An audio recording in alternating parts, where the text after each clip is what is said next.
Bienvenidos a El Solidario Vive la Noticia. Aquí está el nuevo Solidario con todo lo necesario para entender la información y todos los argumentos en voces de los expertos para reforzar tu opinión.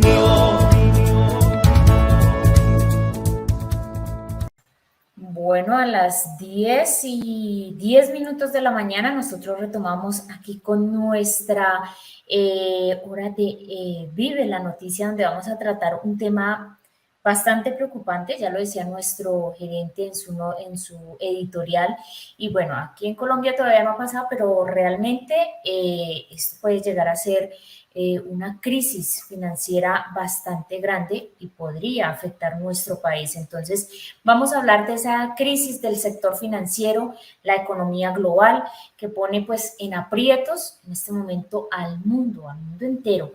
Y para eso yo quiero presentarles un invitado. Él es Jairo Orlando Villabona. ¿Pero quién es él? Él es gerente general financiero, docente e investigador de la Universidad Nacional, experto también en impuestos, finanzas, costos, director del Grupo de Estudios Fiscales y de Equidad de la Universidad Nacional. Por supuesto, también es autor del libro Un país trabajando para los bancos. Pues ha hecho ponencias internacionales en Francia, España, Argentina, México, también investigaciones sobre desfinanciamiento en universidades públicas, tasas efectivas de tributación. Excelente invitado Miguelito, y a todos nuestros seguidores para trabajar este tema, para contextualizar y para ver qué tanto nos podría afectar en nuestro país esta crisis del sector financiero. Entonces, a nuestro invitado, Jairo Orlando Villabona, tenga usted muy buenos días y gracias por aceptar esta invitación para contextualizar, hablar y aclarar muchas dudas acerca de este tema. Buenos días, muchísimas gracias por la invitación y muy contento de estar acá y con la audiencia. Bueno, a usted, doctor Villabona, muchísimas gracias por aceptar nuestra invitación. Es un honor poder contar con usted aquí en este espacio de El Solidario. El Solidario Vive la Noticia, que a través de las redes sociales llega pues a el centro del país, bueno, y a todo nuestro país, donde nuestra principal audiencia son los asociados a nuestra cooperativa Cotradecut, y pues de ellos el mayor porcentaje maestros y maestras que están ahí pendientes de esta información, y son temas de interés y más en materia económica como estamos hablando en el día de hoy. Doctor Villabona, podríamos hablar sobre dónde empieza esta crisis del sector financiero. Bueno, esta crisis comenzó en Estados Unidos, en Silvergate se llama. Es un banco que tuvo que vender activos con pérdida en razón a la baja liquidez que tenía en este momento, en algún momento. Entonces hubo un retiro masivo de clientes. Entonces comenzaron a sacarle los depósitos y en razón a esto comenzó a vender sus activos porque no tenía cómo cubrirlos. No estaba quebrado, pero tenía muchos activos que no eran líquidos, como pasa en muchas entidades cuando uno se quiebra por la caja y no por lo que tiene. Entonces yo puedo ser rico, pero me puedo quebrar porque no tengo liquidez. Entonces eso pasó en el Silvergate, que se quedó sin liquidez y en razón a quedarse sin liquidez tuvo que empezar a vender sus activos. Entonces, eso ocasionó un retiro masivo de clientes y todo el mundo comenzó a sacar la plata y el banco no tenía cómo responder. Entonces, eso comenzó a alertar a los demás. El Silicon Valley, que fue el segundo banco que entró en la crisis, que es mucho más famoso y es el que más se ha hablado, pues le pasó más o menos lo mismo. También tuvo una crisis de liquidez, tenía algunas deudas y no tuvo cómo poder pagar en ese momento la deuda. Entonces, también tuvo que salir a vender sus activos con pérdidas. Entonces, se quedó sin caja. Entonces, no tuvo cómo responder a los retiros que le hacen continuamente. Uno de los problemas fue la Fed, la Reserva el Banco de la Reserva. Lo que pasa es que eso ha pasado en todo el mundo y esperamos que no pase en Colombia, y es que subieron las tasas, han subido mucho las tasas de los bancos centrales. Entonces, eso hace que los rendimientos que usted genera en los bancos tienen que estar por encima de esas tasas. Si usted no genera rendimientos por encima de esas tasas, está perdiendo.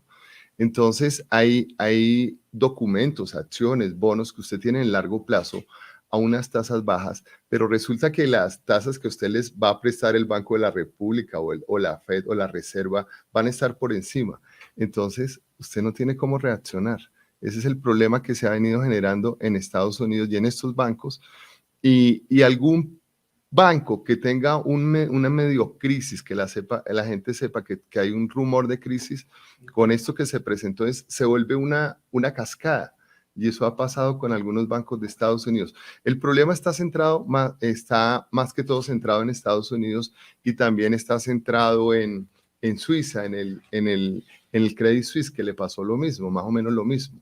Pero los gobiernos han entrado a respaldar esta situación con flexibilización de requerimientos. Por ejemplo, la Reserva Federal es muy, muy estricta, pero ha tenido que flexibilizar un poco sus condiciones para que estos bancos de allá tengan acceso a los recursos de descuento, o sea, unas tasas más blandas para poder cubrir esa falta de liquidez que tienen.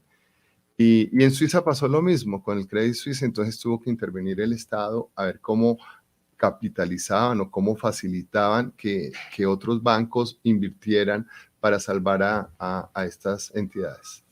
Bueno, importante este contexto que nos hace doctor Villabona, invitado en el día de hoy. Pero, bueno, yo quisiera, al respecto de su intervención, usted nombra aquí bancos como Silvergate, Silicon Valley, y bueno, el Credit Suisse también, ¿no? Estos bancos, digamos, haciendo una comparación con nuestro país, ¿de qué dimensión son? Digamos, aquí tenemos una serie de bancos, Bogotá, Colombia, todo esto. Estos son superiores, son bancos más pequeños. Bueno, si son de Estados Unidos, son superiores. Pues uno, para mirar esa dimensión, para traerlo a nuestro país en cuanto al tamaño de esas empresas.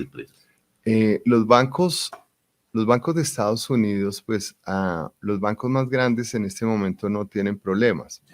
Sin embargo, el Silicon Valley no era un banco pequeño. O sea, si lo comparamos, va a ser un banco más grande que el banco más grande de Colombia, ¿sí? Pero el problema que tuvo no tuvo cómo afrontarlo en este momento. En Colombia, esta situación es difícil que se presente. Primero porque los bancos colombianos no tienen inversiones altas en el sector financiero de Estados Unidos. Entonces, la crisis se está generando principalmente en el sector financiero de Estados Unidos. Entonces, cuando uno mira todos los artículos, todos los comentarios, y mira las inversiones nuestras, de estos bancos en el exterior, entonces ve que no hay inversiones importantes. Por ejemplo, no hay ninguno que haya invertido en ninguno de estos bancos, en el Silicon, ni en el First Republic Bank o en el Silvergate. Entonces, no va a haber problema. O sea, nuestros bancos no tienen problema. El negocio de los bancos en Colombia, yo creo que es el mejor negocio del mundo, ¿sí? Porque los recursos, es tan rentable este negocio que nosotros no. Los bancos no tienen que conseguir recursos de ninguna parte. Son los depósitos que hacemos nosotros. Los bancos en Colombia, el 88% de la plata que hay de activos en los bancos es de nosotros, de la ciudadanía, de los ahorradores, de las empresas que metemos la plata allá. De ellos solo es el 12%. Y todos somos colombianos, todos los que tenemos un préstamo o invertimos la plata en los bancos, somos colombianos. Entonces, ellos no necesitan ir al exterior a conseguir recursos. Entonces, ellos se fondean con nuestra plata, el 88%, y lo hacen con unos márgenes de intermediación bastante onerosos para todos. Y por eso es que vemos como el Banco de Colombia el año anterior ganó más de 6 billones de pesos, siendo quizá la entidad privada casi más rentable del país. Y es una entidad intermediaria, o sea, una entidad que realmente no genera valor agregado, pues porque es los recursos que depositan uno y le faltan a otro. O sea, hace la canalización de los recursos. Entonces, en Colombia, la verdad que los bancos y nosotros, o sea, el sistema financiero en este momento tiene muy pocos riesgos.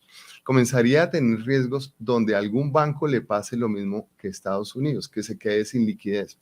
Y eso puede darse también porque el Banco de la República sigue incrementando las tasas, ¿sí? Entonces hay que tener mucho cuidado porque si esto pasa, pues los bancos tienen que elevar sus tasas de los créditos y de pronto la gente no va a tener cómo acceder a los créditos, pero por el otro lado los bancos están colocando CDTs al 15, 16% y Findeter está colocando al 20%. Entonces comienza una inflación muy alta que de pronto no se puede detener.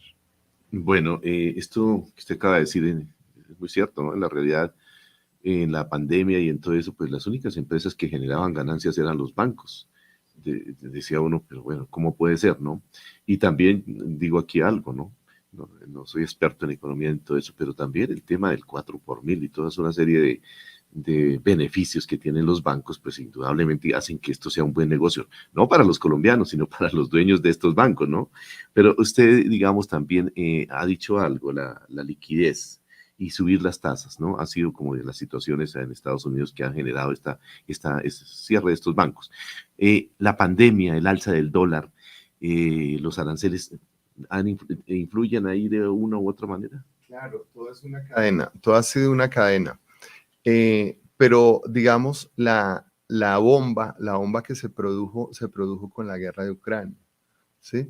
Si uno mira, si analiza dónde está la inflación está en los alimentos, bueno, en todo, pero el mayor peso lo tienen los alimentos. Si uno mira la inflación de los alimentos está entre el 20 y el 30%, ¿sí? Y es más representativa porque los alimentos representan para una canasta de una familia pobre, puede representar el 40% de su canasta, ¿sí? Entonces, y vemos que en Colombia el 50-60% de la población está entre la pobreza extrema y la pobreza. Entonces, son personas que no tienen cómo ahorrar, sino que todos sus recursos los dedican a la subsistencia y gran parte de esos recursos se van para la alimentación. Y lo que ha subido mucho es la alimentación. Entonces, gran parte del problema, digamos, está generado ahí. ¿Y por qué se generó? Porque en la guerra de Ucrania, gran parte de los abonos y de los insumos para la agricultura, muchos vienen de allá, de Ucrania, de Rusia, y por la guerra pues se quedaron allá y nosotros producíamos algunos de esos insumos y importábamos menos. Entonces, eso ha hecho, hoy en día importamos casi el 50% de los alimentos siendo un país agrícola. Entonces, las políticas del Estado han sido equivocadas y en lugar de haber incentivado la industria agrícola y la producción agrícola, no lo hemos hecho. Entonces, eso hizo que esa pérdida o ese costo por la no importación de insumos, pues ha hecho que se incrementen los precios de los alimentos porque no hay producción o no tienen cómo producir o les sale muy caro. Entonces, esa es la razón principal de lo que está sucediendo en ese momento en Colombia. Se lo ha dicho, entonces el tema de las importaciones. Siempre hemos estado con nuestras diferencias. Nosotros aquí desde el sector de la educación, del magisterio, también vemos pues, que eso no debiera ser cuando aquí en nuestro país se pueden producir y en el pasado se hizo. Esperemos que con este gobierno puedan retomarse eso para evitar importar cosas que aquí se pueden producir y que seguramente bajarían muchísimo el tema hoy de la economía y de la inflación y todo lo que vivimos. Usted hizo referencia ahorita a los dueños de los bancos privados, pero también existe otro sector y es el sector financiero, social y solidario, como es nuestra cooperativa. Podríamos hacer ese comentario, ese comparativo entre ese sector financiero y lo que es el sector solidario, que son las cooperativas, y bueno, fondos mutuales y todo lo relacionado con la solidaridad. Bueno, pues les cuento, estamos armando un grupo muy grande eso pues se llama la economía social y solidaria. En los otros países lo llaman la economía social, pero aquí en Colombia se le ha incluido el grupo de solidaria. Pero en general en el mundo se llama la economía social, que es la economía no de los grupos económicos, ¿sí? Sino que genera la propiedad colectiva. La economía social es la propiedad colectiva, llámelo cooperativas, fondos de empleados, mutuales, esa es la economía social. Y en el mundo, en los países desarrollados, y no solo en los desarrollados, en muchos países de Latinoamérica, África, se está incentivando mucho la economía social. Colombia es de los países del mundo con un coeficiente de Gini más alto. En Latinoamérica es el primero o el segundo con coeficiente de Gini más alto. Perdón, ¿qué es el coeficiente? El coeficiente de Gini es la concentración que existe, o de la riqueza o del ingreso. Uno puede sacar coeficiente de Gini para el ingreso, puede sacar coeficiente de Gini para la riqueza.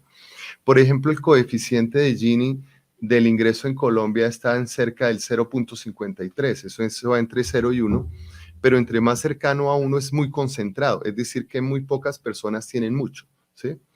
Y Colombia es 1 o 2 en Latinoamérica, pero está siempre entre los 10 primeros y casi siempre entre los 5 primeros del mundo en concentración del ingreso, que es ese punto, 0.53. Pero la riqueza es 0.84, 0.85. El índice, el coeficiente de Gini de concentración de la riqueza es peor que la del ingreso. O sea, la concentración de la riqueza está más concentrada que el mismo ingreso. Entonces, a veces en las políticas tributarias, en las reformas que se hacen, se mira un poco cómo se hace lo del ingreso, pero no se mira lo de la riqueza. Colombia tiene una concentración exagerada de la riqueza, ¿sí? Los grupos, hacíamos un estudio en el año, precisamente un libro que escribí para el sector cooperativo, que se llama A las cooperativas, una alternativa a la concentración de la riqueza y el ingreso. Y en ese libro mirábamos que ¿cuánto era? Un 36% de todas las operaciones de la economía en Colombia en 2017 eran de 4 grupos económicos nomás, 35%, 36%. 36, de 4 grupos económicos. 4 grupos, 10 familias de Colombia, ¿sí? Y el 35% eran de grupos económicos extranjeros, grandes. O sea, el 71% de todas las operaciones que habían en Colombia eran de 20 familias, de colombianas y extranjeras. El 71%, ¿sí? El 29% era para el resto de la economía, ¿sí? Y los grupos medianos, pues, participaban ahí importante. O sea que realmente a las micros, a las pequeñas, al resto, era muy poca la participación. O sea, el 71% en 20, 30 familias de todo un país, eso es absolutamente ridículo. Concentración de la riqueza. De todas las operaciones de la economía. O sea, todos los negocios que se hicieron en Colombia en ese año, el 71% era de 4 grupos económicos colombianos y los extranjeros. Es decir, que la participación del resto de la economía colombiana era ínfima. Y sigue siendo, porque eso fue en el 2017. Entonces, en ese libro, y pues un poco con el de los bancos también, lo que se trata de ver es que hay alternativas. Entonces, las alternativas son, o sea, en cooperativas, fondos, en economía social, somos entre 6 y 7 millones. Pongamos que somos 7 millones. Multipliquemos por 3 de cada familia. 7 millones asociados, 3 de cada familia. Pongámosle 2 y pico, que seamos 20 millones, haciéndolo un poquito más bajo. Eso es el 40% de la población. ¿Y saben cuánto participamos de la economía, del Producto Interno Bruto en Colombia? Del 2%. El 2%. El 2%. Entonces, el 40% de la población está participando en el 2% de los negocios de la economía en el país. Debería ser casi la mitad, ¿no? Sí. Claro, incluso en la parte política deberíamos tener un poder muy grande, ¿sí? Pero no, participamos del 2%, entonces están muy atomizadas. Entonces las cooperativas uno ve que no, que aquí es de la línea conservadora, aquí es de la línea, bueno, X. Hay una línea, o sea, y no se unen en lo común, que es la propiedad colectiva, los negocios colectivos. Armamos un grupo, muy difícil, por cierto, de armarlo, donde reunimos las principales cabezas y todos, ASCOP, FENSECOP, FECOLFIN, todos, los fondos de empleados, ANALFE, tratamos de juntarlos a todos y estamos yendo a presidencia a decirles, mire, a través de nosotros se pueden generar negocios muy importantes, pero quítenos todas esas barreras que existen con relación al sector financiero. Porque el sector financiero tiene unos privilegios muy grandes. Tan grandes que la tasa de tributación, que es otro tema que yo investigo bastante, la tasa de tributación efectiva de los bancos es del 12.5% en el año 2020. ¿Sí? Sí. Cuando la tasa de tributación estaba en cerca del 33-34%, la nominal. O sea, la real es del 12.4% en los bancos. Ya los impuestos de los bancos. Lo que pagan los impuestos de renta por los bancos es del 12.4%. Y las cooperativas pagan el 20%.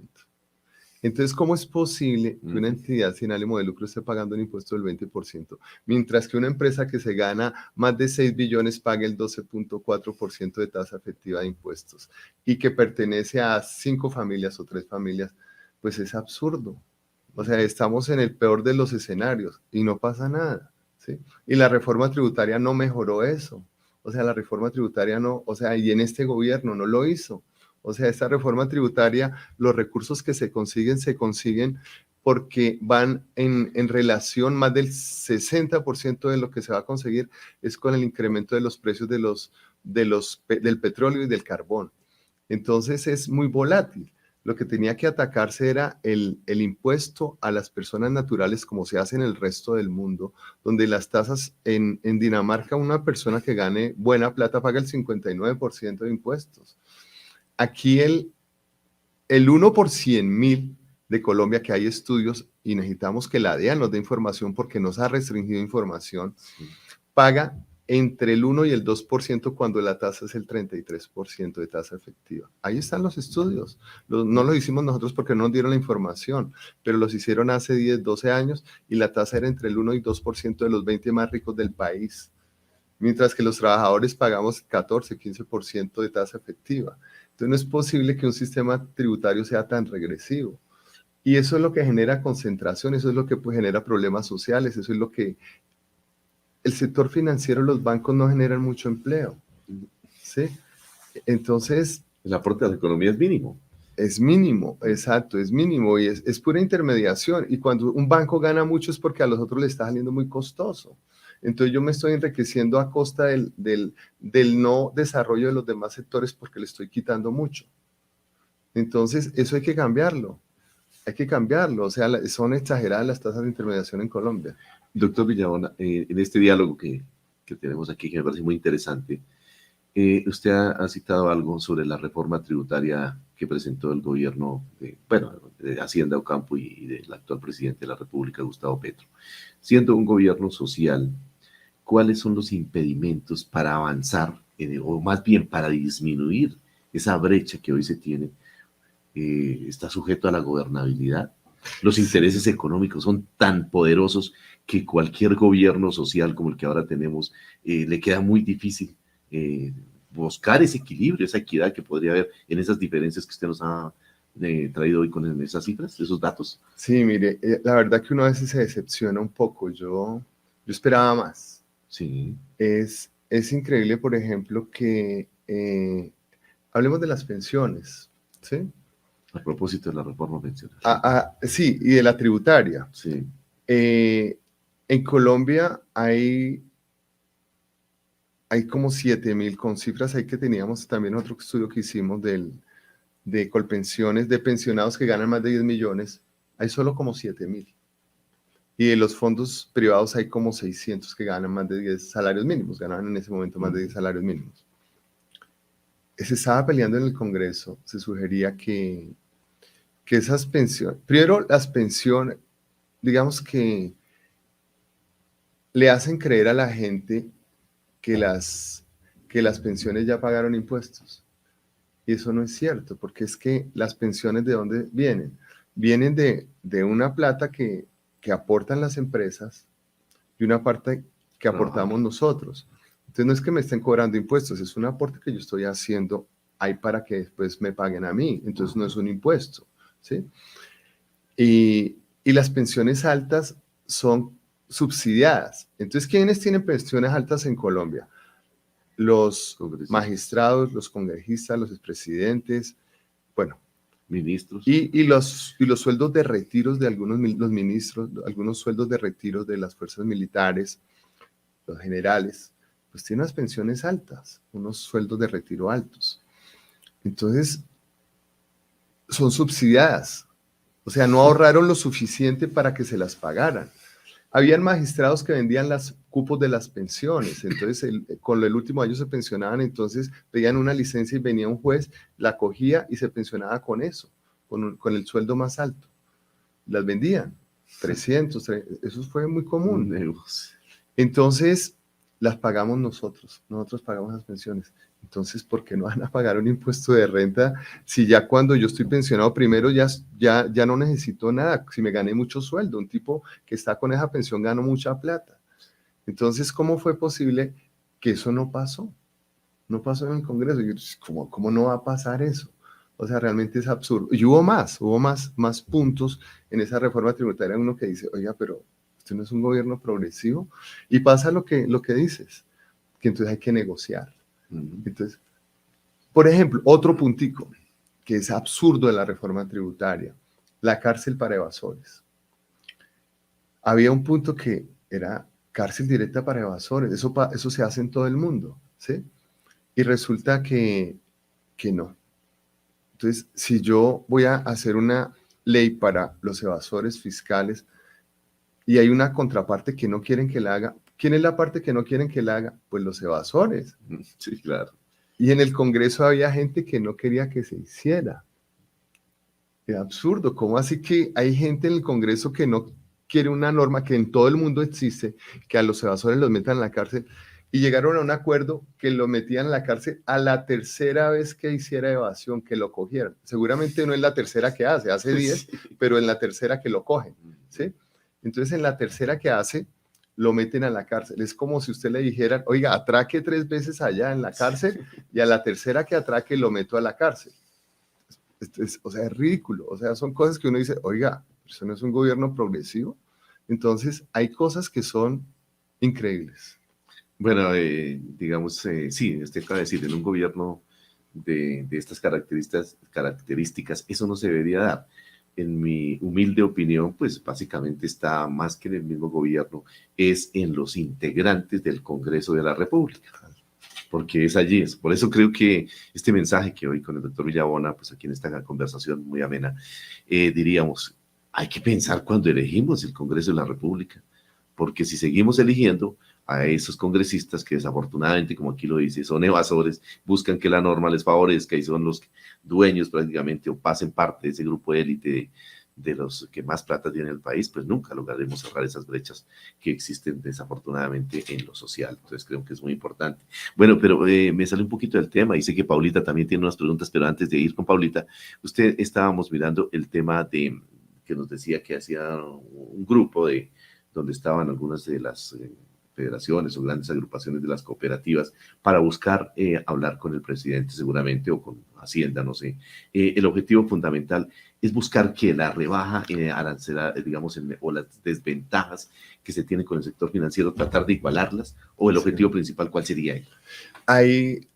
Hay muchos puntos, pero lo que se pretende realmente, en el fondo es que haya una competencia equilibrada entre el sector financiero y la economía social, que las cooperativas, los fondos no estemos tan restringidos. Por ejemplo, a las cooperativas pequeñas y fondos pequeños le hacen una exigencia que no se las hacen a las empresas, ¿sí? Entonces, una cooperativa o un fondo de 15 personas le piden que SARLAF, o sea, la Supersolidaria le exige 1000 cosas que en un año ya están quebradas. Entonces, hay una serie de exigencias muy, muy altas. Por ejemplo, los subsidios a la vivienda que otorgan las cajas de compensación que otorgan los bancos, o que otorgan los bancos, para las cooperativas y fondos nunca ha existido. El año pasado se logró algo, pero no se han podido desembolsar por múltiples problemas que ha habido. Y esos son 2 ejemplos, pero hay muchos otros en que las cooperativas y los fondos no podemos competir. Sí. Por ejemplo, hay uno de la multiactividad que lo encasillan a usted en una operación y usted no puede salirse de ahí. Entonces, estamos haciendo eso, nos estamos reuniendo con con César Ferrari, que es el asesor económico del presidente, y con César Giraldo también, y nos estamos reuniendo para plantearle eso. Y se logró algo muy importante que era difícil, y es, a pesar de las diferencias políticas, lograr juntarnos en lo común para crecer y poder participar. ¿Qué queremos? Juntarnos muchos fondos, muchas cooperativas y, por ejemplo, hacer una constructora. Somos 7 millones. ¿Por qué nosotros mismos no nos construimos nuestros proyectos de vivienda? Ajá. ¿Por qué nosotros no creamos una grande superficie? ¿Por qué no hacemos que cada ventanilla de nuestros fondos sea un efecto? O sea, podemos hacer 1000 cosas porque tenemos una economía muy grande. Sí. Entonces, es hacer sinergias para que nosotros podamos crecer y que nos quiten esas barreras que existen en muchas leyes que no hacen que podamos progresar. Sí, yo agregaría también el tema del negocio financiero. ¿Por qué, por ejemplo, a los trabajadores necesariamente tienen que ir los pagos y todas las situaciones a los bancos, en vez de mirar desde el sector solidario cómo se podría hacer un convenio? Y ahora con este gobierno creo que sería una oportunidad, si él tiene la voluntad política, o no sé qué otras limitantes pueda tener, ¿no? Eso es lo que estamos haciendo. Sí. Y voy al ejemplo mío. Sí. Pues yo trabajo en la Universidad Nacional y me consignan mi sueldo en Davivienda. Entonces, pero es que no soy solo yo, es toda Colombia. Sí. Usted en Davivienda, usted en Bancolombia. No, BBVA, nosotros los oiga, maestros BBVA y... Oiga, ¿y por qué no lo consigno en FODUN, en el Fondo de Docentes de la Universidad Nacional? ¿Por qué no consigno mi sueldo ahí? Ajá. O sea, con esa plata que yo consigno en Davivienda, entonces la presta a otros para que hagan negocios y todo, y a mí me pagan el 0.3% al año sobre la plata que tengo ahí en la cuenta de ahorro. Oiga, y esa plata la están prestando al 22, 23%.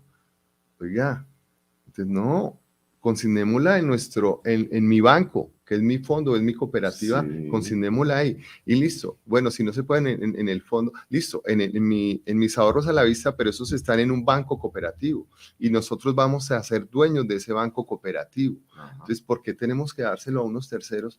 No, hagamos nuestros propios negocios, que es la plata de nosotros también. Con esa plata es que están trabajando, entonces trabajémosla nosotros. Y eso es lo que estamos pretendiendo hacer. Muy bien. Yo ya consigné mi sueldo, ya lo estoy consignando en mi fondo, en ahorros a la vista que van al Banco Central, Sí. y así estamos convenciendo a muchos para que hagan lo mismo. Claro, porque de todas maneras es un derecho que tiene el trabajador como tal, que esos recursos estén allá. Sí, por ejemplo, en el caso hablo de la educación y de los maestros, soy maestro, estamos también ahí en la Federación Colombiana de Trabajadores de la Educación, FECODE, y miramos el tema también con preocupación. ¿Cómo es posible que las cesantías tienen que ser consignados al sector financiero y allá con estos recursos hacen lo que quieren? Se demoran para pagarlos, pasan meses donde seguramente esta plata está rentando y antes incumplen y hacen lo que quieren con nuestra plática. ¿Por qué no fortalecerlo? Ahora, va uno a un banco donde mucha gente lleva sus ahorros o alguna cosa así. ¿Y cuál beneficio tiene? Mire la diferencia. Y hago la comparación aquí con nuestra cooperativa. Aquí nosotros, la cooperativa, tenemos una actividad de integración, tenemos unos juegos. De una manera hay una, beneficio social que los bancos no todo lo contrario. Los bancos allá tengo que ir a pagar por cada transacción que se haga. Claro. Bueno. No, le cobran cuota de manejo de su plata. Correcto, sí. O sea, le tengo su plata, pero le cobro por manejar su plata, que con esa la presto a los demás. Los demás, y bueno, eso se sacan por, como dice, por punta y punta. Pero sé que Paulita también está pendiente ahí, muy, muy juiciosa, escuchándonos. También tiene algunas inquietudes para nuestro invitado en el día de hoy, doctor Villabona. Entonces, Paulita. Sí, Miguelito, aquí muy atenta junto con nuestros seguidores. De verdad que esta contextualización que nos está haciendo el doctor Jairo, muy oportuna en este momento, donde tenemos que estar pendientes, alerta, como diríamos nosotros los colombianos, con los ojos abiertos ante esta situación económica por la que pasa el mundo. Nuestros seguidores también están opinando, pero entonces yo le voy a hacer una pregunta aquí al doctor Jairo y la voy a unir junto con una pregunta que hace nuestra seguidora.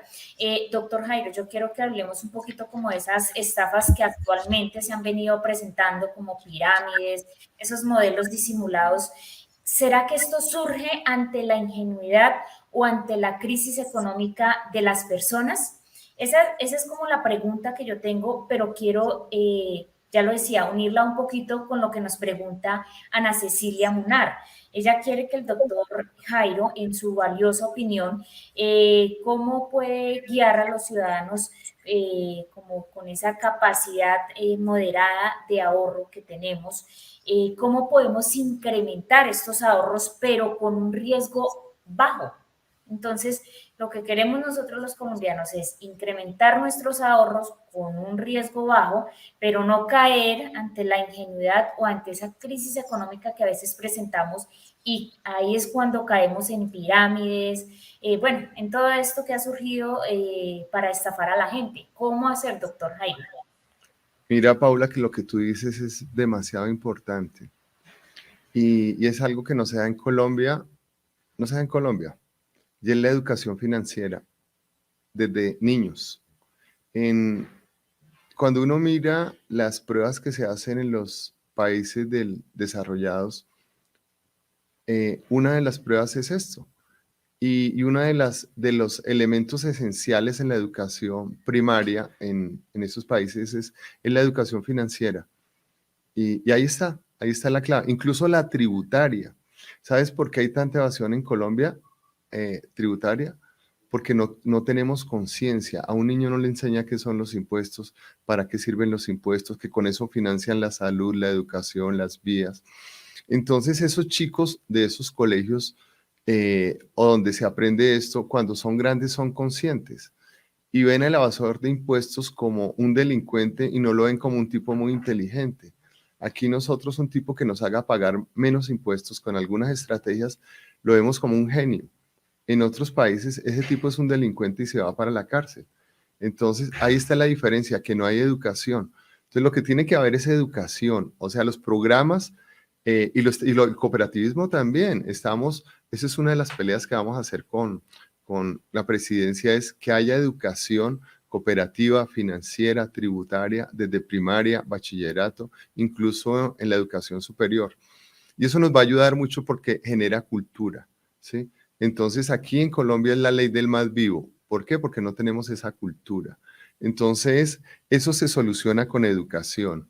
Y la otra pregunta que haces está muy relacionada con el riesgo y con la capacidad de ahorro. Lo que pasa es que desafortunadamente Colombia es uno de los países que la gente tiene menos capacidad de ahorro. Y es porque gran parte de la población pues apenas genera los recursos para cubrir sus necesidades. Entonces la capacidad de ahorro es poca, pero esa que se genera en algunas personas está asociada en lo que quiera hacer, si es seguro o no es seguro, depende del riesgo. Hay una ley en las finanzas que dice que a mayor riesgo, mayor tasa. Entonces, por eso es que uno ve que, pues, ¿quiénes son los que más ganan plata pues los que trafican con coca, ¿no? Porque se arriesgan mucho y ganan mucho. Pero bueno, eso no sería lo que quiere hacer todo el mundo, ¿no? Pero entonces, si yo quiero un negocio muy rentable, yo digo, no, pues voy a invertir por ejemplo, en acciones que pueden ser volátiles, o en futuros de una cosecha de algo, ¿sí?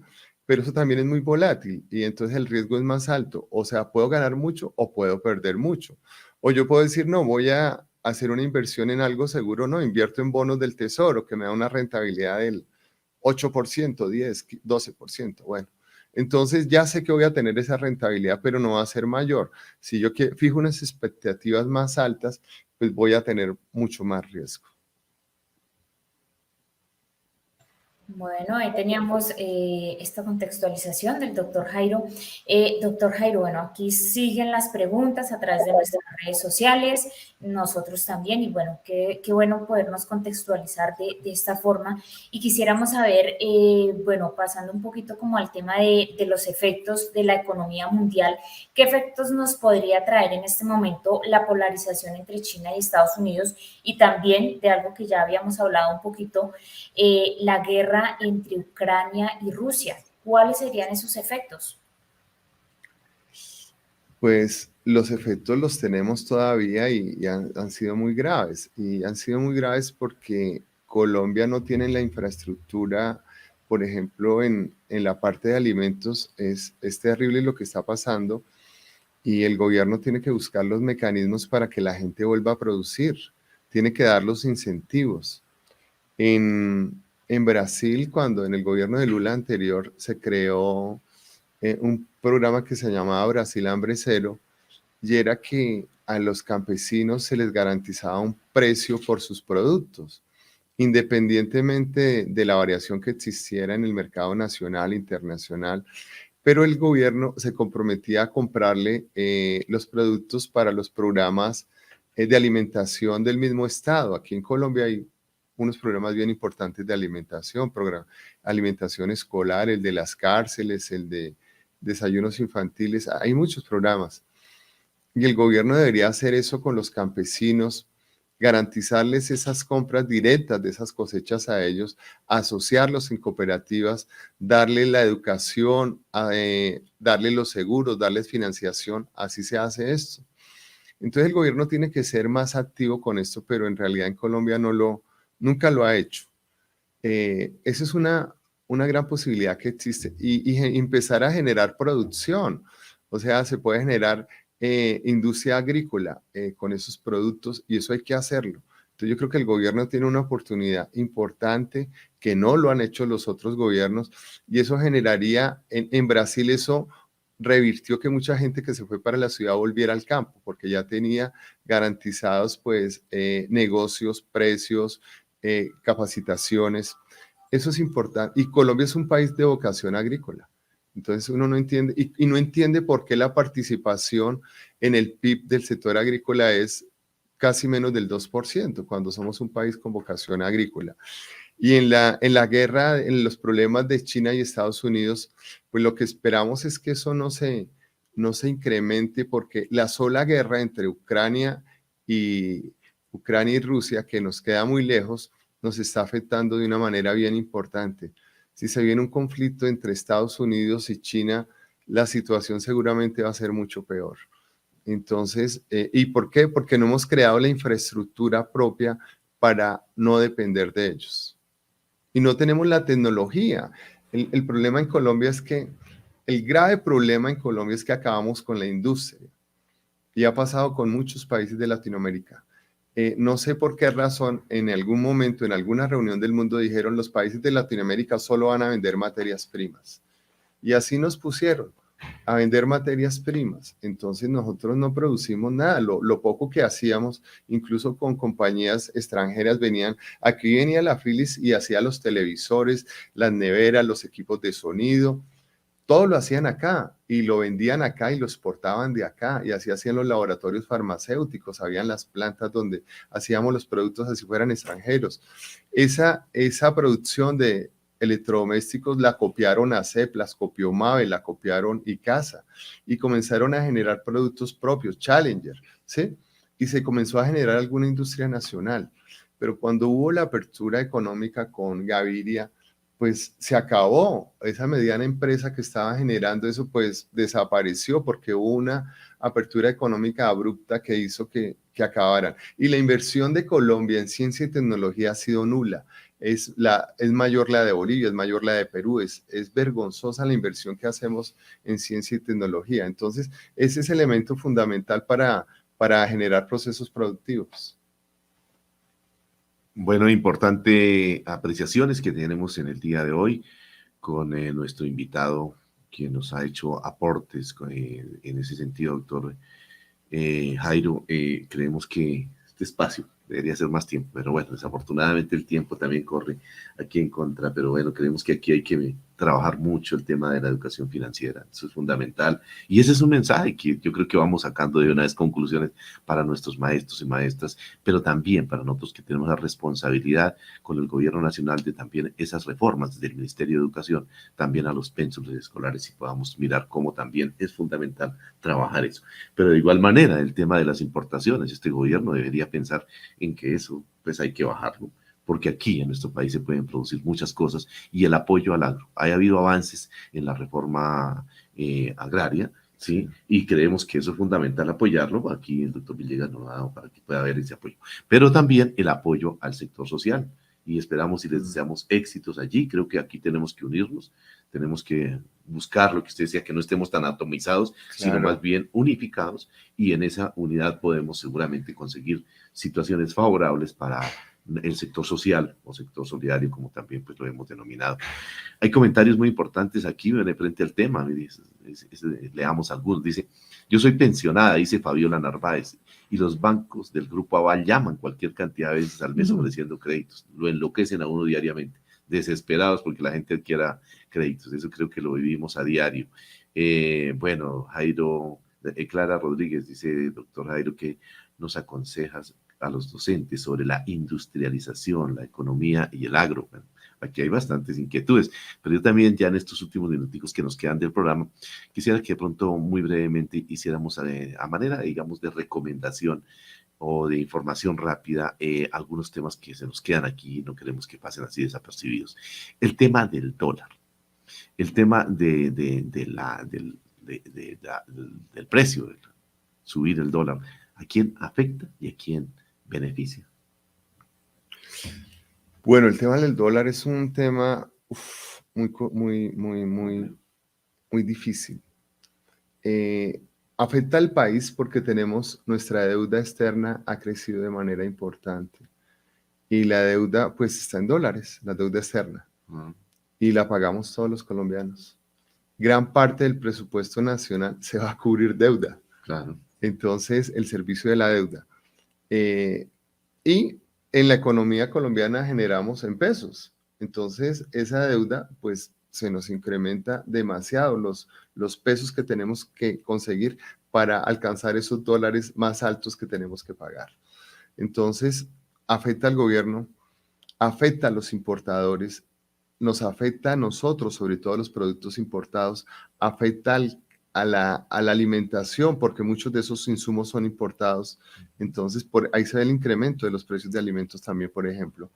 Entonces, nos afecta muchísimo la economía porque nosotros dependemos mucho de las importaciones, de la deuda externa. Favorece un poco a los exportadores, pero no somos un gran país exportador. Favorece al negocio de los combustibles, ¿sí?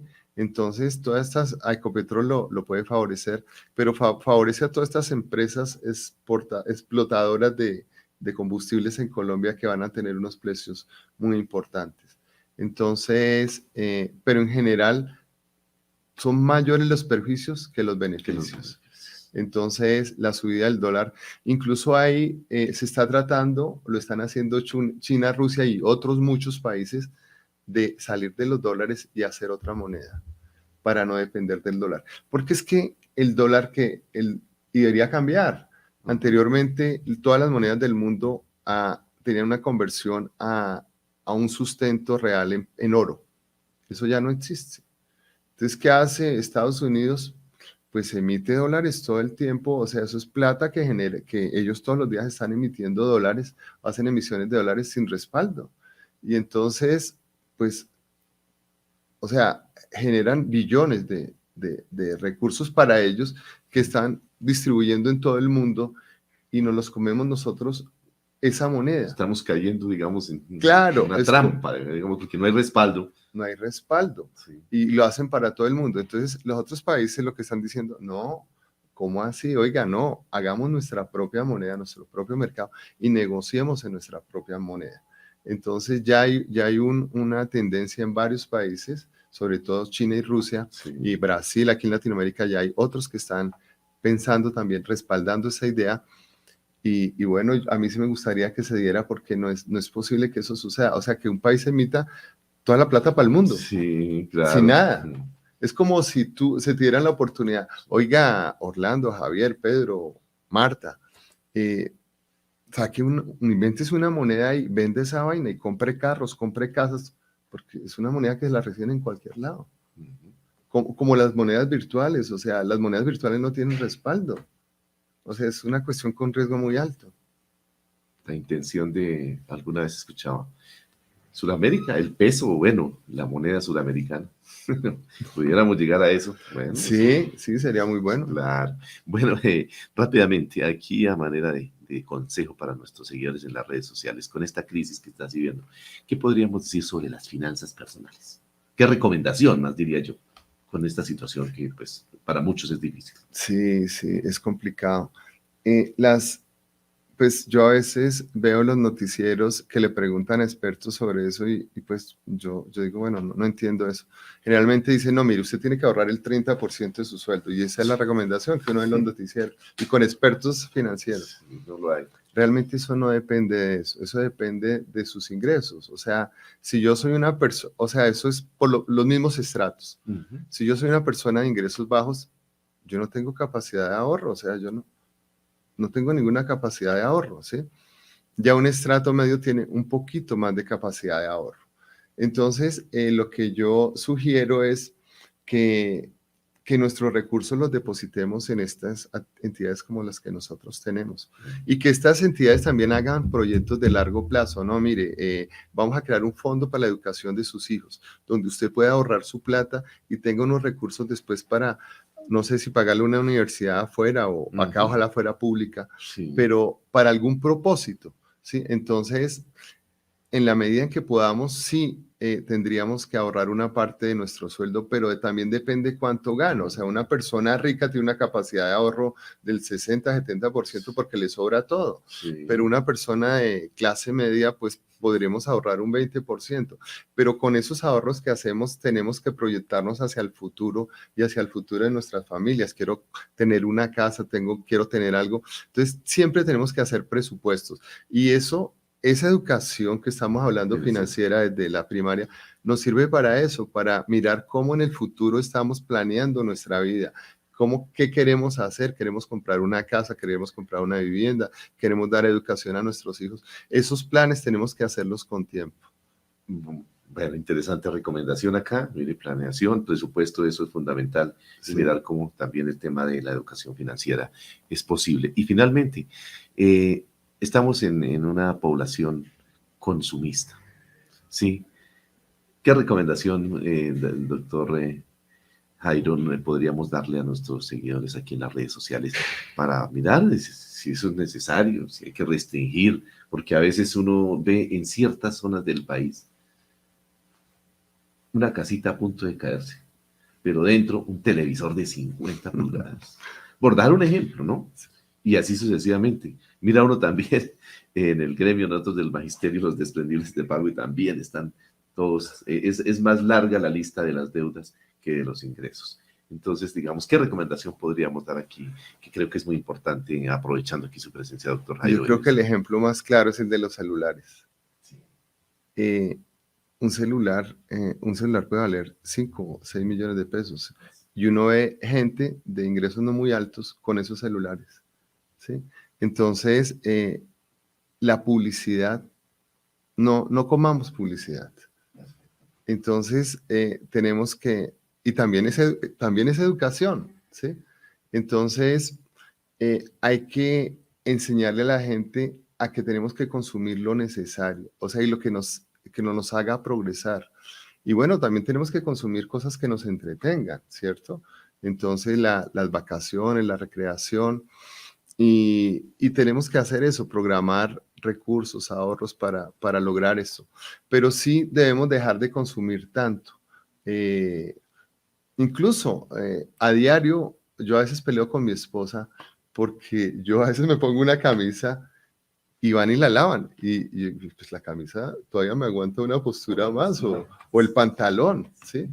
Entonces, sí, un pantalón, o sea, tengo un amigo que dura un mes con un pantalón y no se nota, ¿sí? Pero entonces, en la casa de uno lo lavan 15 veces.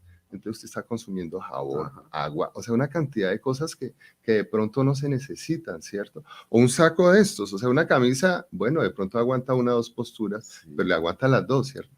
Pero un saco de estos le aguanta 15 días porque lo pone por pedacitos y está encima de otras ropas. Sí. Entonces, a veces no tenemos necesidad de estar consumiendo todo este tipo de cosas. Y así en todo. Entonces tenemos que crear un poquito de conciencia de eso. Hay gente que hoy en día no plancha la ropa, ¿sí? Entonces la lava y la dobla bien y se la pone y está perfecta. Entonces tenemos que buscar mecanismos alternativos, si es que realmente sí necesitamos esas cosas, mirar qué realmente necesitamos, qué necesitamos y qué no necesitamos. A veces consumimos para vernos bien o lo que sea. Bueno, O de marca, ¿no? sí, exacto, o mirámonos, o sea, sí, eso es yo no voy a conquistar una chica porque tengo una camisa tal, es igual a la otra, tendría que mirarle la marca, entonces, no sé. Bueno, doctor Villegas, ese de Villabuena, muchísimas gracias por esta participación, por estas recomendaciones. De verdad que ha sido interesante este diálogo y pues creemos que también el objetivo aquí desde nuestro programa El Solidario precisamente es aportar algunos elementos que nos ayuden también en el tema que usted hacía énfasis, el de la educación, y quedan bastantes reflexiones y tareas, ¿no? Entonces, muchísimas gracias de verdad por la participación en el día de hoy a nuestro invitado, el doctor Jairo Orlando Villabona. Y bueno, quedan los micrófonos abiertos para una nueva oportunidad de poder dialogar de estos temas tan importantes que a veces los dejamos a un ladito y que son fundamentales en la vida de cualquier colombiano. Bueno, muchísimas gracias por la invitación, siempre a la orden y bueno, espero que me inviten otra vez. Claro, aquí las puertas del Solidario y de nuestra familia Cotra de CUN están abiertas para usted, doctor